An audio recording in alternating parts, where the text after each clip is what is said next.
जय श्री कृष्ण। कोई ऐसा व्यक्ति संसार में नहीं रहा जिसका परम पिता परमात्मा ने उसकी समस्याओं का, उसके बारे में, उसके विचारों का वर्णन ना किया हो।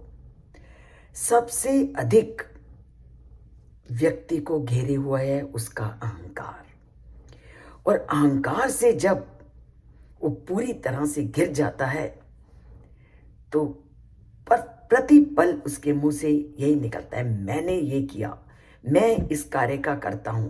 मतलब कर्ता का अभिमान उसके सिर पर चढ़कर बोलता है जब उसके अंदर अहंकार समा जाता है। तो ऐसे ही लोगों को धरती पर लाने के लिए परमपिता परमात्मा ने क्या कहा कि तुम अपने इस शारीरिक तंत्र को देखो। तुम्हारा जो ये शारीरिक तंत्र है, ये शारीरिक तंत्र पूरी तरह से प्रकृति के द्वारा संचालित होता है। जो ये मानव शरीर की जितनी भी आंतरिक या बाह्य क्रियाएं हैं, उन सभी को चलाने वाली ये प्रकृति है। प्रकृति में जो 3 गुण हैं, सत्व, रजस और तमस, इन तीनों गुणों के द्वारा जो प्रकृति है ये मानव के सभी क्रियाओं को चलाती है।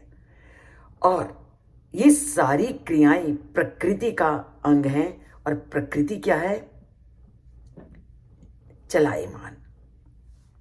और इस शरीर के अंदर जो आत्मा है वो अचलायमान है। अब जितनी भी क्रियाएं हैं प्रकृति ही उनको उत्पन्न करती है, तो ये प्रकृति से ही उत्पन्न होती हैं, प्रकृति में ही लीन हो जाती हैं। तो फिर व्यक्ति के अंदर ये अभिमान क्यों, ये अहंकार क्यों कि मैं इस कार्य का करता हूं, मैंने ये किया इत्यादि। तो इसका उत्तर परमपिता परमात्मा देते हैं कि व्यक्ति अज्ञान के कारण क्या है कि कार्यों का कर्ता स्वयं को मानने लगता है, जबकि कार्यों को करने वाली और करवाने वाली कौन है? प्रकृति।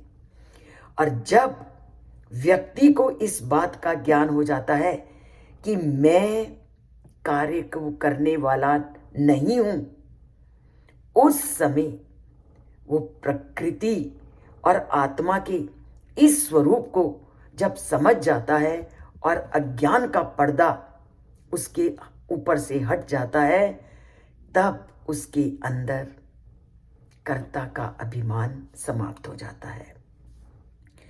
तो यहां पर भी बहुत से लोगों ने इस बात पर प्रश्न उठाया कि अगर आत्मा अकर्ता है, तब वह शरीर द्वारा किए गए कार्यों के, कर्मों के बंधन में क्यों फंसती है?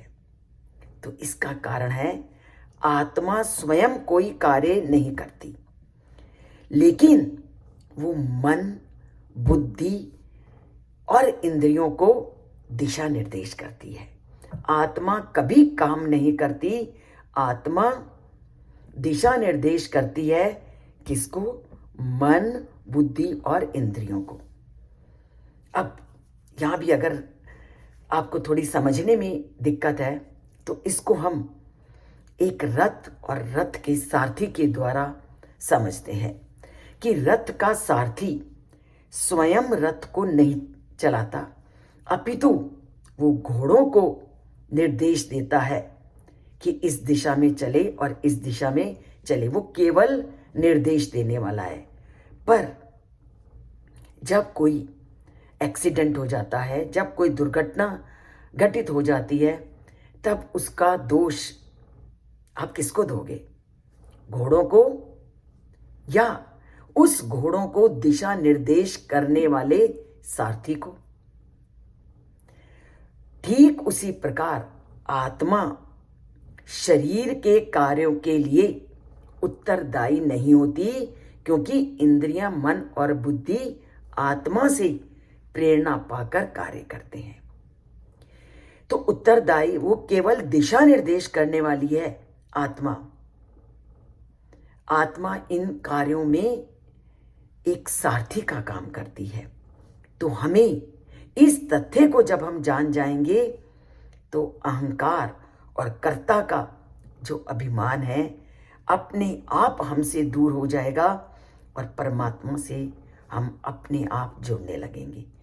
तो ये है कि आत्मा कोई कार्य नहीं करती, कार्य करवाने वाली प्रकृति है। और प्रकृति के माया के तत्व से जब व्यक्ति युक्त हो जाता है तो उसमें अहंकार की भावना आ जाती है, वो स्वयं को कर्ता मानने लगता है।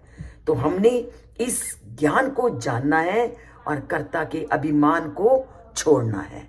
तो कर्ता के अभिमान को छोड़ते हैं और ये मानते हैं कि हम करने वाले कोई नहीं, करने वाला परमपिता परमात्मा है।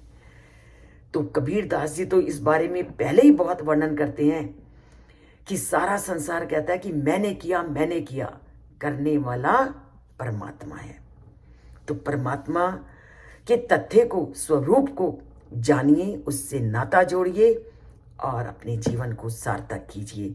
और अगर अभी तक इस चैनल से नहीं जुड़े तो चैनल से जुड़िए और सब्सक्राइब नहीं किया तो सब्सक्राइब कीजिए। सब्सक्राइब एक बार करना है, लाइक तो करना चाहिए, जिसमें हम कंजूसी करते हैं। बोलिए जय श्री कृष्ण, लिखिए जय श्री कृष्ण।